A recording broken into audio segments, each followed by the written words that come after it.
Mateo capítulo 18, versículo del 1 al 5, versión Reina Valera 1960. En aquel tiempo los discípulos vinieron a Jesús diciendo: ¿Quién es el mayor en el reino de los cielos? Y llamando Jesús a un niño lo puso en medio de ellos, y dijo: De cierto os digo que si no os volvéis o hacéis como niños, no entraréis en el reino de los cielos. Así que cualquiera que se humille como este niño, ese es el mayor en el reino de los cielos. Y cualquiera que reciba en mi nombre a un niño como este, a mí me recibe. Amén. La Escritura nos muestra cómo Jesús le explica a los apóstoles la importancia de volvernos como los niños. Esto para poder alcanzar el reino de los cielos, debido a que los niños confían ciegamente, sin levantar juicios de valor sobre las situaciones o sobre las personas. Caso contrario, los adultos que solo confían en quien conocen o a quien los rodea. Los niños se caracterizan por la inocencia que hay en su corazón.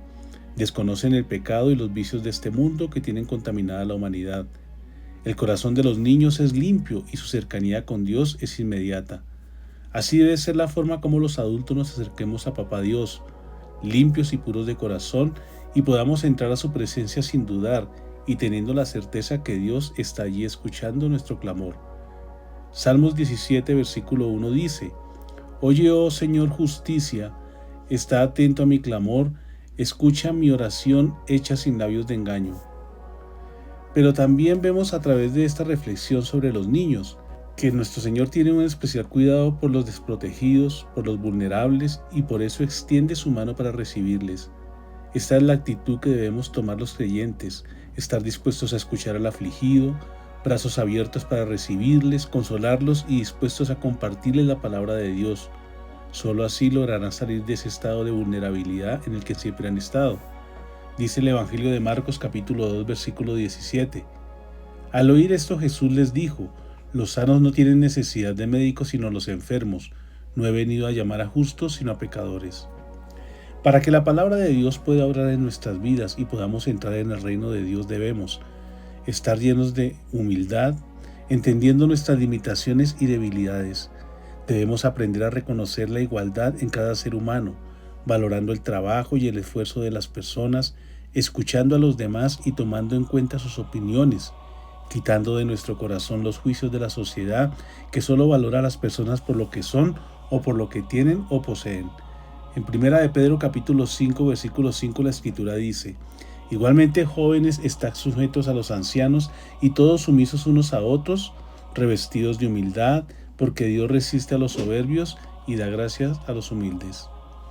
Debemos también tener plena confianza en Dios, depender absolutamente de Él, nuestros corazones llenos de fe y esperanza, siendo dóciles y fáciles de moldear a través del poder del Espíritu Santo de Dios, y que la palabra de Dios traiga libertad a nuestras vidas.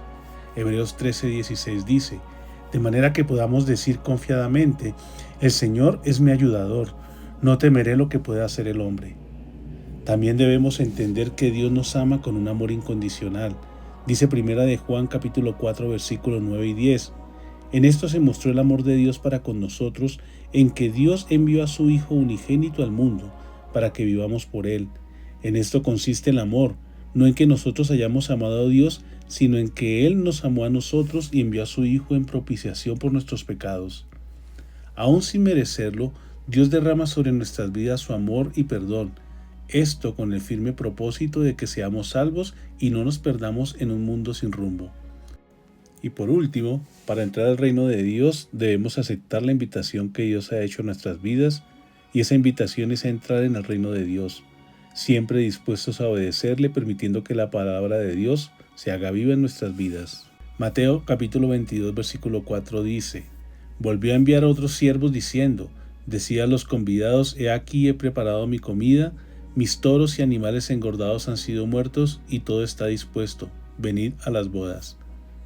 Recordemos que la invitación ya fue hecha a nuestras vidas y solo depende de nosotros aceptar esa invitación, porque como dice la Escritura, muchos son los llamados y pocos los escogidos. Mateo capítulo 22 versículo 14. Entiende, para estar en esa vida eterna con Dios debemos tener un corazón como el de los niños. Deja que ese niño que hay en ti salga a flote. Deja a un lado la indiferencia hacia las cosas de Dios y llena tu vida de su palabra. Solo así podrás ver el camino que está frente a ti. Feliz día, Dios les bendiga.